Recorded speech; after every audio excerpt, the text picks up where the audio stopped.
Ayayayayaya, nayo leawama. Jehova Zaro, inya umete kirima inene gwongwenda. Osio niguo. Dayo, uleawama. Ya, uhoti ucio umete kirima ini kia Ngai. Osio niguo gwenda. Uguo niguo kiugo kia Ngai muini ainire akiuga. Ati inya ucio umete kirima-ini. Ya, ucio niguo gwenda. Na ni ndeuga hinya ucio umete kwi Jesu Kristo, uria ariwe mwathani na muhonokia witu. Ucio niguo gwenda. Nindiacokia ngatho ona ngakena muno, ni kwa sababu ya neema ya Bwana, fadhili za Bwana na haki ya Bwana katika ufalme wake ule ametupa sisi kulingana na mapenzi yake yeye mwenyewe. Kwa neema yake sisi tumepokea ahadi ya Bwana. Ile Bwana alituahidia wakati ule tulikuwa hatujazaliwa. Kabla ya msingi wa ulimwengu kuwekwa, Bwana alituzaa. Katika uzao wake sisi tukapokea utukufu wa ajabu. Na tena tukapokea neema ya ajabu kutoka kwake. Haleluya. Tulikuwa tumelaaniwa. Yes, tulikuwa katika laana. Tulikuwa katika hali ya kutoelewa wala kutambua mapenzi ya Bwana katika maisha yetu namna gani, sababu uso wake tulikuwa tumefichwa. Kulingana na Isaiah 59, alikuwa ametuficha uso wake kwa njia gani? Sio Bwana alituficha uso wake, ama sio Mungu alituficha uso wake, ila ni dhambi zetu na uovu wetu iliweza ama ilisababisha tuweze kuwa katika maficho.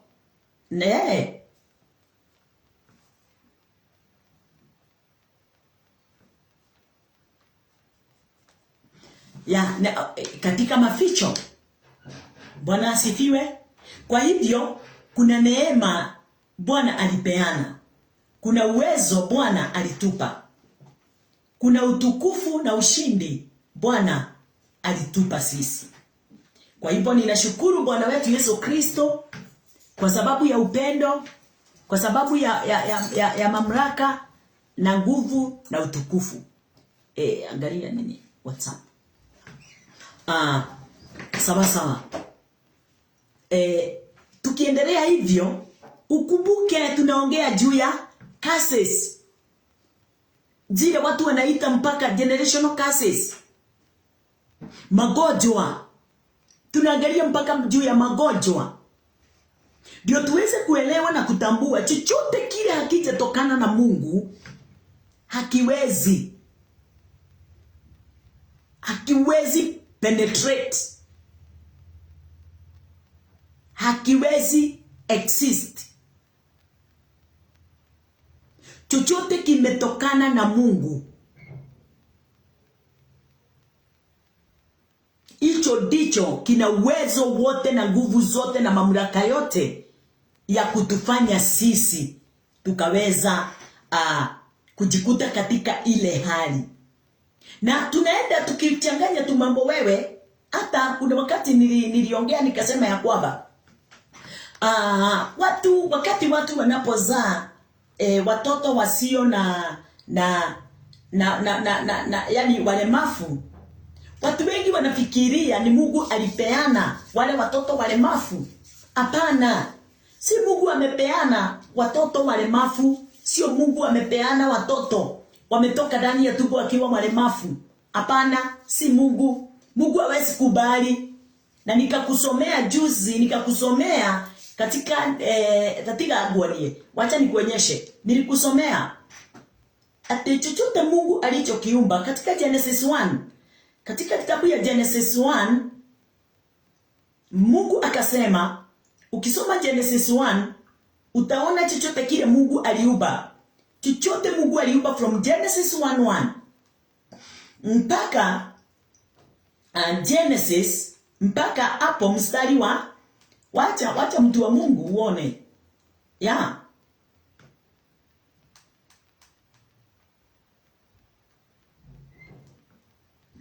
Mpaka mstari wa 31. Mstari wa 31. Na ukumbuke wakati Mungu alikuwa anamuumba mwanadamu, alimuumba kulingana na vile yeye alivyo. Mungu si kiwete. Mungu si disabled. Mungu si muwaji. Mungu si kitu yoyote ile. Kwa hivyo wakati tunajikuta katika tuna watoto disabled, tuna watoto saa ingine mawazo yao ni akili bubuasi, kitu kama hiyo, ama tuna shida fulani imo katika maisha yetu, physical life. Mambo hayo inatokana na lifestyle. Number 2, kulingana na genes. Bwana asifiwe. Hallelujah. Na nilielezea, ukiangalia hiyo generation kazi part 1 na kazi part 2, utakuta tu mambo fulani nimeongezea huko ama nimenena huko, kwa sababu watu wengi wanafikiria hata mtu akiwa ndani ya poverty, hata hiyo nitaongea juu yake kidogo. Poverty watu wanaona kama ni laana. Mambo mengi katika ulimwengu si laana. Bwana asifiwe. Hata magonjwa yale mnaona ni makubwa na mna gani, laana inakuwa wapi? Katika mawazo yetu na katika mioyo yetu. Kama vile hata siku ya leo watu wanajiita wenye dhambi, na mtu anajiita kabisa, na ukijaribu kumwambia hana dhambi, hata sio yeye alitenda dhambi, na hata kama alitenda, na hata kama akona dhambi, Yesu Kristo aliimaliza, yeye hakubali. Hivyo ndivyo mioyo yetu ilivyo, akili zetu na mioyo yetu kulingana na vile tulifundishwa. But tatufuati neno ndio liweze kutufungua macho yetu, itufungue mawazo yetu, iweze kuwa direct moyo kwa ile njia inayofaa. Sasa hapa katika kitabu ya Genesis 1:31 inasema, and God saw everything that he had made, and behold, it was very good. And the evening and the morning were the 6th day. Mungu angeweza kufanya kazi, alafu kazi ya kumfanya ate sasa ni kama kujionyeshana, kujiringa, kujinua. Anaumba aje watu walio na mateso, watu walio na shida, watu walio na matatizo, disabled, watu wasio disabled lakini ni wakora, ni wadaganyi, ni watu wasio na tambia. Mungu aliumba Adam pasipo dhambi yoyote. Mungu aliumba Adam pasipo kifo chochote. Mungu aliumba Adam, na ukiangalia Genesis 1, kwa sababu hii ndio msema ukweli wa kazi ya Mungu vile alifanya, utakuta hakuna mahali aliumba kifo, atenakuwe na kifo, atenakuwe na giza. Hapana. Hakuna kitu kama hiyo katika Genesis 1. Na hapo ndipo Mungu alianza uumbaji wake na akamalizia uumbaji wake katika Genesis 1. Genesis 2 akachukua mchanga na akaumba Adam and Eve. Bwana asifiwe. Kwa hivyo chochote kile Mungu hakufanya na tunakiona kikiendelea, tujue ya kwamba si Mungu amekiumba. Tunaangalia Genesis 1 ndio tuweze kuelewa kazi ya Mungu ilikuwa gani. Alipumzika siku ya 6, siku ya 7, sababu alimaliza kazi siku ya 6. So wakati huu nataka tuombe ndio tuingie katika neno. Jana nilikuambia tutaweza leo kuguza katika kitabu ya katika Old Testament na tutachanganya na New Testament. Bwana asifiwe. Tukitambua ya kwamba uumbaji wa Bwana, uwezo wake na nguvu zake simefichwa wapi? Simefichwa ndani ya neno. Kwa hivyo pasipo neno hakuna uumbaji. Pasipo neno hakuna kuelezea kazi ya Bwana vile ilivyo, ama kazi ile aliyoifanya. Bwana asifiwe. Mungu alifanya kazi yake kwa hekima, kwa akili timamu, kwa hekima ya ajabu. Aliyafanya yote kulingana na vile alivyoona inavyostahili. So hakuna kitu Mungu aliweza kukitenda kama hakuelewa vile anavyokitenda. So Wahuu, God bless you. Enyewe baraka za Bwana ziendelee na kumiminika juu yako wakati wowote, kwa sababu unakuwa tayari kabisa kuwa pamoja nasi na kutangulia kutuonyesha ya kwamba ulikuwa unatugoja. Na ninafurahi sana wakati ninapokuona Wahuu, ninajiwanga kuna mtu ninahubiria, hata kama uko nchi za nje, tunahubiria watu wote. Ukiwa nchi ya nje, ukiwa hapa nini, kwa sababu inatukuza Bwana wakati ninapoona mtu mmoja. Mimi sihitaji watu wengi, mimi nakuanga kila wakati nahitaji mtu mmoja tu, yule nitakayehubiria na aweze kusikia na kusoma na kufafanukiwa na yale Bwana anayoyanena katika maisha yetu. So ninashukuru Bwana sana, nikienda kuomba ndio tuweze kunena mausia ya Mungu na utukufu wa Mungu uweze kuwa pamoja nasi kila mtu na katika utukufu wake. Wacha tuombe. Bwana wetu Yesu Kristo, tunakushukuru na tunakuinua. Pokea sifa na utukufu. Wewe umetuneemesha, umetupa neema kuu sana katika maisha yetu. Tunafanya kazi Bwana Jehova Jireh kulingana na vile wewe upendavyo. Tunafanya kazi kulingana na vile Bwana Jehova Mungu wetu mfalme wewe ulivyo tarajia ama ulivyopanga kutoka mwanzo. Mtakatifu wangu, pokea sifa mtakatifu Jehova, ni kwa sababu hata umetubariki na baraka zote za rohoni katika maisha yetu. Tumebarikiwa katika maisha yetu ya kiroho, tumebarikiwa, tumeinuliwa, macho yetu ya rohoni imefunguliwa, masikio yetu ya rohoni imefunguliwa. Umetupatia Bwana Jehova Jireh ufunuo katika maisha yetu. Tumetambua Bwana Jehova Jireh wewe ndiye mwanzilizi wa kila jambo katika maisha ya mwanadamu. Asante Mungu wetu na mfalme wetu, ulituumba kwa mfano wako. Ndio Bwana Jehova Jireh tuweze kukaa katika mapenzi yako Bwana, na kutenda mapenzi yako na kutimiza mapenzi yako usiku na mchana kulingana na vile upendavyo. Pokea sifa Bwana wakati huu ninapoenda kunena yale Bwana Jehova Jireh utakaponinenea. Jehova Mungu wangu, Roho wako Mtakatifu ataweza kuifafanua Bwana Jehova Jireh kwa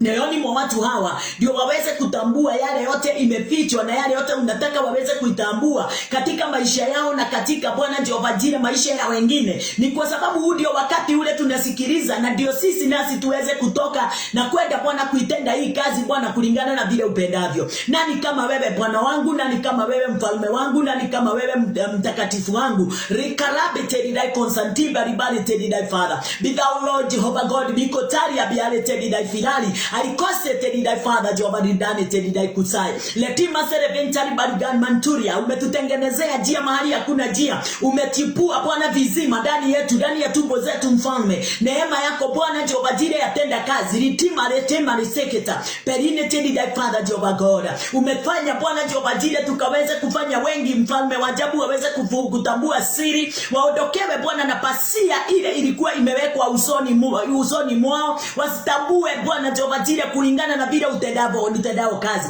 Utendaji wako wa kazi Bwana Jehova Jireh tumeutambua kulingana na vile tunavyoamini neno lako. Tumeutambua kulingana na vile Bwana Jehova Jireh mtakatifu umetufafanulia neno lako Bwana Jehova Jireh kupitia mfalme watumishi wako mfalme wa ajabu, wale umeita, umewachagua na ukawatuma. Sio wote Bwana wanenao ukweli, sio wote Bwana Jehova Jireh wanenao uzima, sio wote wanena kazi ya Kristo Yesu. Wengi wananena mapenzi yao, wengi wananena tamaa zao, wengi wananena vile wanavyotaka, wakitaka kujitambulisha Bwana Jehova Jireh na kujiinua na kujionyeshana Bwana Jehova Jireh vile walio na nguvu na vile walio na uwezo. Lakini sisi Bwana Jehova Jireh umetupa kibali hicho Bwana Jehova Jireh cha kuzungumzia tu mfalme mapenzi yako kupitia Yesu Kristo, yule uliyemtuma mfalme wa ajabu, akafa na akazikwa na akafufuka siku ya tatu. Ndio sisi tupokee neema na ushindi Bwana na ukweli. kweli. And vanity did I, Father Jehovah God, we shall vanity did I contability. Farija rababo shanda rababo zaya. Contability did I, Father Jehovah Jire. Katika uwezo wako wote Bwana tumepokea uponyaji. Katika uwezo wako Bwana tumepokea nguvu. Katika uwezo wako Bwana tumepokea afya. Katika uwezo wako Bwana tumepokea ufunuo. Katika uwezo wako Bwana tumepokea mamlaka Bwana Jehova Jire ya kwenda tukihubiri katika crusade, katika open airs, one on one mfalme Jehova, makanisani na hata Bwana Jehova Jire katika fellowships na hata Bwana mfalme wa ajabu katika Bwana groups zozote zile zinazojiunga Bwana Jehova wakati wowote wanapohitaji neno lako. Be thou Lord Jehovah God. Fikisase tedidai fantulia bia grose tedi my conta. Berine tedidai Father Jehovah God. Ndani yetu Bwana Jehova Jire kuna uwezo. Ndani yetu Bwana Jehova Jire kuna neema. Ndani yetu kuna utukufu. Ndani yetu kuna wokovu. Ndani yetu kuna wema ule utokao kwako Yesu. We demonic tedidai Father Jehovah glory my creator ya disaster. Samine tedidai Father Jehovah God. We continue Father Jehovah God. Umefika kuwa anka yetu mfalme wa ajabu. Likomane Father Jehovah Jire. Ni kwako Bwana twaishi. Ni kwako Bwana Jehovah Jire twanena. Ni kwako Bwana Jehovah Jire mfalme yani twapumzika. Rikimando lakina kundala balaka la makazina. Kelile Father Jehovah glory. Makutarababoshe ketoria miagrabagota mialo. Elitari Father Jehovah Jire. Krusa namaze Father Jehovah Mungu wetu mfalme. Umetuponya magonjwa makali, umetuponya na ukatufungua Bwana Jehovah Jire kifo na mauti, umetufungua Bwana na laana na ukatufungua Bwana Jehovah Jire na dhambi. Umetupa kimbali ya kusimama Bwana Jehovah Jire na kudhibitika vyema kulingana na vile wewe upendavyo. Lokomalanda la boka rashina koteria libazete didai fadili na sunda na babozaya. Sasa sisi twaitwa wana wa Mungu, sisi twaitwa watakatifu, twaitwa wenye rehema, twaitwa Bwana Jehovah Jire watu wasio na mawaa. Liki mola da neto ya desire.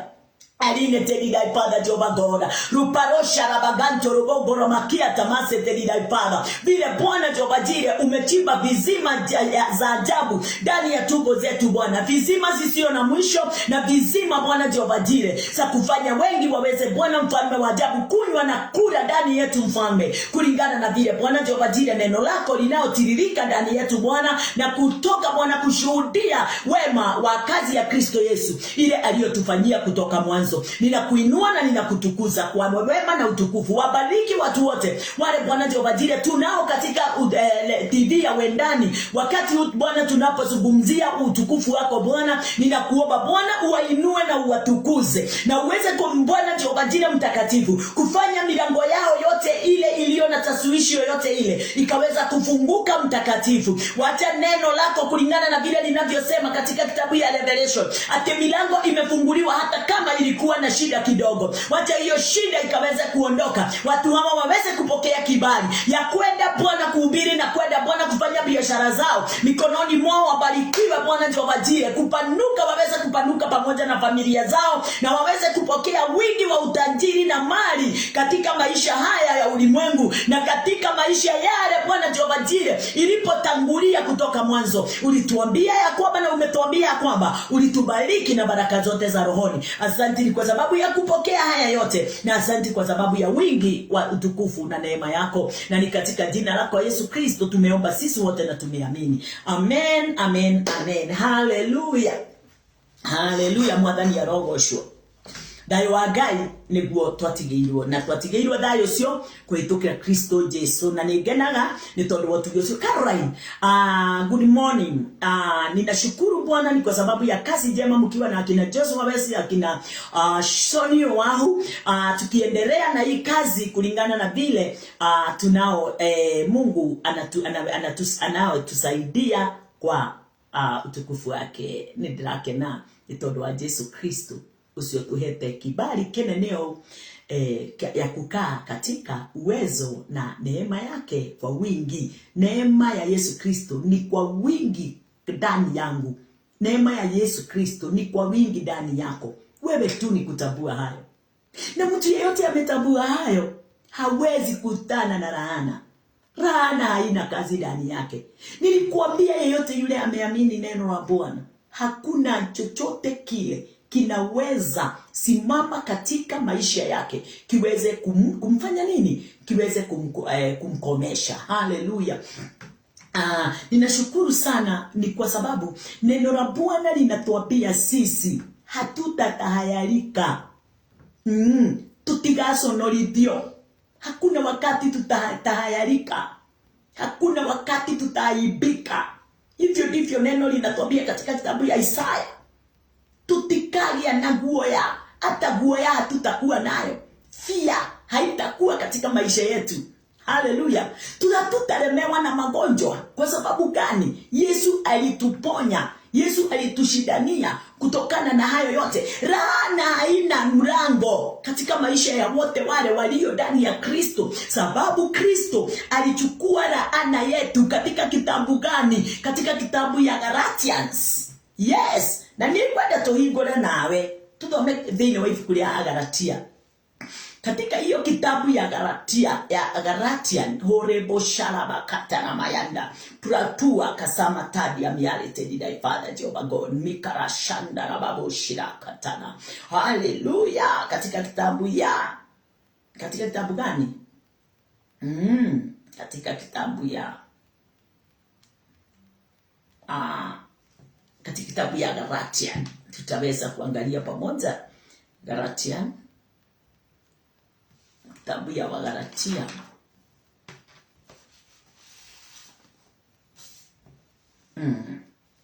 Galatian 3.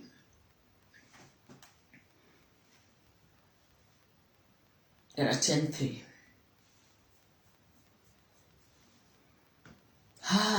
Galatian 3:13 inatuambia Christ had redeemed us from the curse of the law. Christ had redeemed us from the curse of the law. Bwana asifiwe. Revelation 22:3 ikasemaje nayo? Revelation 22 mstari wa 3 ikatuambia and there shall be no more curse.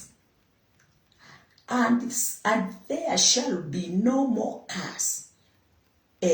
But the throne of God and of the Lamb shall be in it, and his servant shall serve him. Hallelujah. Nini ingine sasa? Tunangojea nini ingine? My people.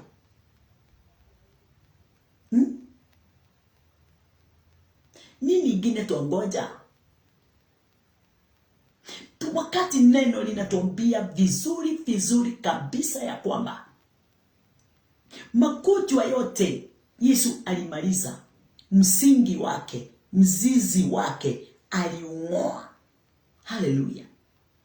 Dhambi zote zile zilikuwa zimebeba laana. Dhambi zote zile zilikuwa zimebeba generational curses. Haleluya. Mzizi wote ule umefanya sisi tukose kuonekana tukiwa kamili katika maisha yetu. Msingi wowote Yesu aliubomoa mara moja. Alifanya hiyo kazi once and for all. Wacha tuone na wewe katika kitabu ya Hebrews. Waibrania, Hebrews, tunaweza fungua 9, tunaweza fungua 10. Hebrews, wacha. Yeah. Mambo mengine imekuwa katika maandiko, lakini watu hawataki kusoma maandiko. Watu wanataka kukaa wakisikiliza, wale wanataka kusikiliza wa kuwadanganya, wasio waambia ukweli, wasio wasomea Biblia kulingana na vile neno la Bwana linavyotuelekeza. Wanamkuletea vitu zingine isipo katika neno. 10 inasema ati inasema ya kwamba ati 10:14 inasema ati for by one offering he had perfected forever them that are sanctified. Maana kwa toleo moja amewakamilisha. Ni akina nani wamekamilishwa? I am the one. Kwa nini? Kwa sababu nina believe in his work. Nina believe on his work. Hiyo kazi aliyoitenda. Bwana asifiwe. He had perfected me. He had perfected you. Bwana asifiwe. Ametufanya kuwa perfect forever. Sio kesho, sio jana na leo ati tunangojea atu perfect hata kesho. No. We are perfected forever. We are perfected eternally. Hivyo ndivyo neno linasema. For by one offering he had hiyo offering ni gani? Kujitoa kule alijitoa akafa msalabani. For by one offering he had perfected forever them that are sanctified. Ati maana kwa toleo moja amewakamilisha hata milele. Hata milele hao wanao takaswa. Na in 15 ikasema whereof the Holy Ghost also is a witness to us. For after that he had said before. Hallelujah. Wacha nisome. This is the thing. This is the covenant that I will make with them after those days, saith the Lord. I will put my law in their hearts, and in their minds will I load them. Number 17. And their sins and iniquities will I remember no more. Their sins and iniquities will I remember no more. Hallelujah. Wakati alipofanya hiyo dhabihu moja, akawasafisha, akawakamilisha wote walioamini. Bwana asifiwe. Na wote watakao amini katika kazi yake. Biblia neno linasema ya kwamba dhambi zao na uwazi wao hata sikubuka milele. Hebu nikuulize tukiwa hapo. Laana ilikuwa ndani yangu. Generational curse ilikuwa ndani yangu. Sasa hivi tuko na wewe hapa. Na mimi nimeshaingia katika neema yake. Mimi nimeshaingia katika ukweli wake. Mimi nimeshaingia katika ufufuo wake. Hebu nikuulize, nikiwa tu vile nilivyo unaniona? Kama nimemwamini yeye, kama nimeingia ndani yake yeye, kama nimekuwa mmoja pamoja naye, kama yeye amenitakasa na haitakumbukwa tena milele na milele, generational curse or curse yoyote ile, iwe ni gani, iwe ni ya nini, ama iwe ile ilikuwa imeingia ndani yangu, nilikuwa ninaiona ni curse. Hebu nikuulize, inafanya kazi kweli ndani yangu? Hapana. Wakati nimeshaingia ndani yake na yeye ndani yangu, tukafika kuwa mmoja, sina nafasi ya kupa laana yoyote ile nafasi ndani ya maisha yangu. Bwana ni aongoshe. Hallelujah. Tukiendelea tunaona ya kwamba tukiingia katika hiyo sasa nafasi katika kitabu ya Deuteronomy ya Numbers, kabla tuingie kule kwingine, tukiangalia katika kitabu ya Numbers tutaweza kuangalia vile neno lilivyo neno katika kitabu ya Numbers 14. Tuingie pamoja nawe mara moja. Tulisema jana, nilikupromise leo tutaingia katika Deuteronomy kwa sababu ya curses na generational curses na vitu zile zingine zote tutaweza kuendelea na kuyanena. Katika Deuteronomy 14 ni Deuteronomy Numbers 14. Numbers. Ingia pamoja nami katika kitabu ya Numbers 14. Nataka tuweze kuanzia mstari wa tutaisoma mpaka na Kikuyu, mstari wa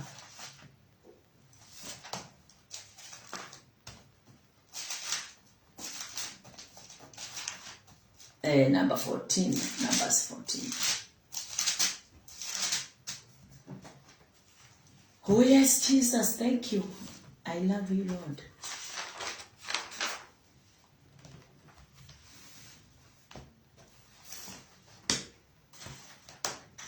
Numbers 14 from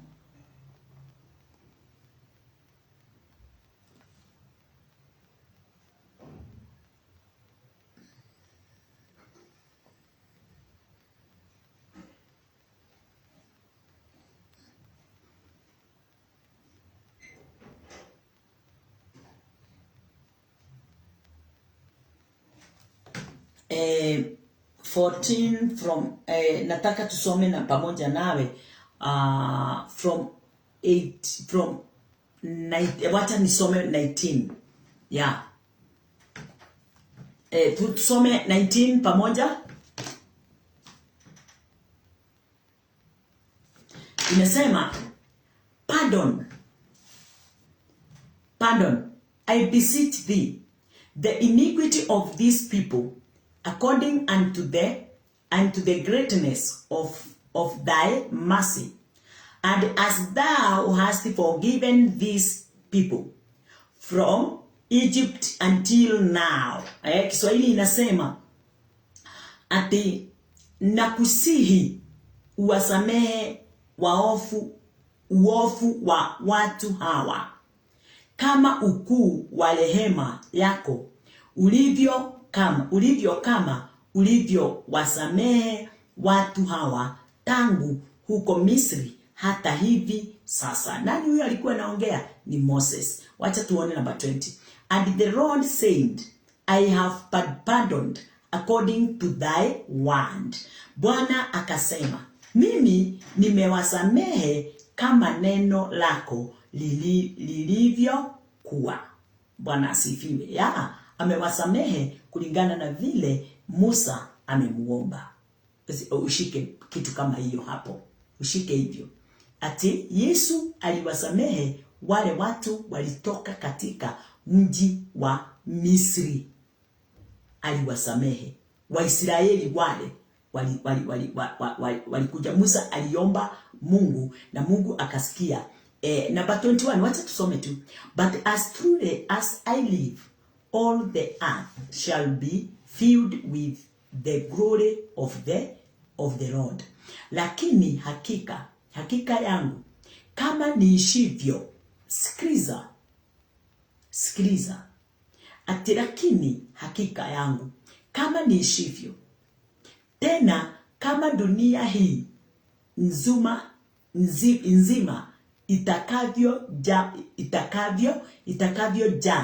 jawa na utukufu wa Bwana.